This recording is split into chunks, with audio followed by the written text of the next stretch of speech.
മരണം ഇപ്പോഴൊന്നും വരില്ലെന്ന് അഹങ്കരിക്കുന്നവരാണ് നാം. എന്നാൽ എന്റെയും നിങ്ങളുടെയും മരണം എപ്പോഴാണെന്ന് ഉദ്ദേശിച്ചിരിക്കുന്നത് അള്ളാഹുവിന് മാത്രമേ അറിയുകയുള്ളൂ. മരണത്തിൽ നിന്നും എത്ര ഓടിയാലും മരണം നിങ്ങളെ പിടികൂടുക തന്നെ ചെയ്യുമെന്ന് വിശുദ്ധ ഖുർആൻ ഉണർത്തുന്നു. എന്തിനേറെ, നടക്കുമ്പോൾ ഒരു പഴത്തൊലിയിൽ ചവിട്ടി തെന്നിമറിഞ്ഞാൽ അവസാനിക്കാം നമ്മുടെ ഈ ജീവിതം. ഒരു നിമിഷം നിങ്ങൾ നിങ്ങളുടെ ഭാര്യയെക്കുറിച്ച് ഓർക്കൂ. ഇനി പ്രിയപ്പെട്ട മക്കളെക്കുറിച്ച് ഓർക്കൂ. ജീവിച്ചിരിക്കുന്ന മാതാപിതാക്കളെക്കുറിച്ച് ഓർക്കൂ. അടുത്ത ബന്ധുക്കളെയും സുഹൃത്തുക്കളെയും കുറിച്ചോർക്കൂ. മനോഹരമായ നിങ്ങളുടെ വീടുകളെക്കുറിച്ച് ഓർക്കൂ. നിങ്ങളുടെ വാഹനങ്ങളെയും സ്വത്തുക്കളെയും കുറിച്ചോർക്കൂ. നിങ്ങൾ ഇഷ്ടപ്പെടുന്ന സ്ഥലങ്ങളെക്കുറിച്ചോർക്കൂ. ഇനി നിങ്ങൾ മരിച്ചു കിടക്കുന്നതായി ഒന്ന് സങ്കല്പിക്കുക. വെള്ള തുണിയിൽ പൊതിഞ്ഞ് നിങ്ങളെ കിടത്തിയിരിക്കുന്നു. ചുറ്റും നിങ്ങളുടെ അടുത്തവർ നിൽക്കുന്നു. എല്ലാവരുടെയും കണ്ണുകൾ നിറഞ്ഞിരിക്കുന്നു.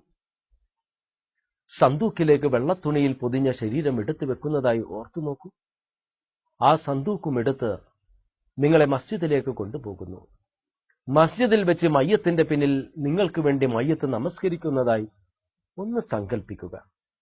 ഇനി മസ്ജിദിൽ നിന്നും നിങ്ങളെ ഖബറിലേക്ക് എടുക്കുന്നു. ഖബറിലേക്ക് നിങ്ങളുടെ മയ്യത്ത് താഴ്ത്തുന്നു. എന്നിട്ട് മണ്ണ് നിങ്ങളുടെ കവിളത്ത് വെക്കുന്നു. പിന്നീട് പലകയിട്ട് മൂടുന്നു. ആ പലകയുടെ മുകളിൽ മണ്ണിട്ട് മൂടുന്നു. അതിനുശേഷം മക്കളും ബന്ധുക്കളും സുഹൃത്തുക്കളും എല്ലാവരും നടന്നു നീങ്ങുന്നു. മണ്ണിനടിയിൽ നിങ്ങൾ മാത്രം. കോടിക്കണക്കിനുള്ള നിങ്ങളുടെ സമ്പാദ്യം മറ്റുള്ളവരുടേതായി. ആ സമ്പാദ്യം കൊണ്ട് നിങ്ങളെന്ത് നേടി? നിങ്ങളുടേതല്ലാതായി തീർന്ന സമ്പാദ്യം നേടാനായിട്ടായിരിക്കും ഒരുപാട് അക്രമങ്ങൾ നിങ്ങൾ ചെയ്തതും ചൂഷണം നടത്തിയതും മറ്റുള്ളവരെ ദ്രോഹിച്ചതും. അവസാനം അങ്ങനെ നേടിയ സമ്പാദ്യം മറ്റുള്ളവരുടേതാവുകയും അത് നേടാനായി നിങ്ങൾ ചെയ്ത പാപങ്ങളുടെ ശിക്ഷ നിങ്ങൾ അനുഭവിക്കേണ്ടതായും വരുന്നു. അവിടെയാണ് പണം നിങ്ങൾ എങ്ങനെ സമ്പാദിച്ചുവെന്നതും എങ്ങനെ ചിലവഴിച്ചു എന്നതും പ്രധാനമാണെന്ന് ഇസ്ലാമിന്റെ ഉത്ബോധനത്തിന്റെ പ്രസക്തി. അപ്പോൾ നിങ്ങളുടെ കൈവശമുള്ള പണം എല്ലാ അർത്ഥത്തിലും എങ്ങനെയാണ് നിങ്ങളുടേതാക്കാൻ കഴിയുക? നാം ചിന്തിക്കേണ്ട വിഷയമാണ്. ആയിരക്കണക്കിന് രൂപ കയ്യിലുണ്ടെങ്കിലും ആ രൂപ നമുക്ക് ഭക്ഷിക്കാൻ കഴിയില്ല, കുടിക്കാൻ കഴിയില്ല. എന്നാൽ ആ രൂപ ഏറ്റവും ഉന്നതമായ രീതിയിൽ ഉപകരിക്കാവുന്ന ഒരു മാർഗമുണ്ട്. അതെന്താണ്?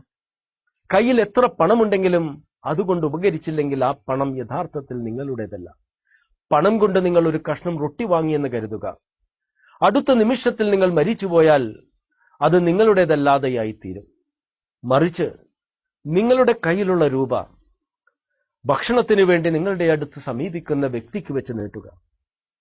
അയാൾക്ക് അത് നൽകുന്നു.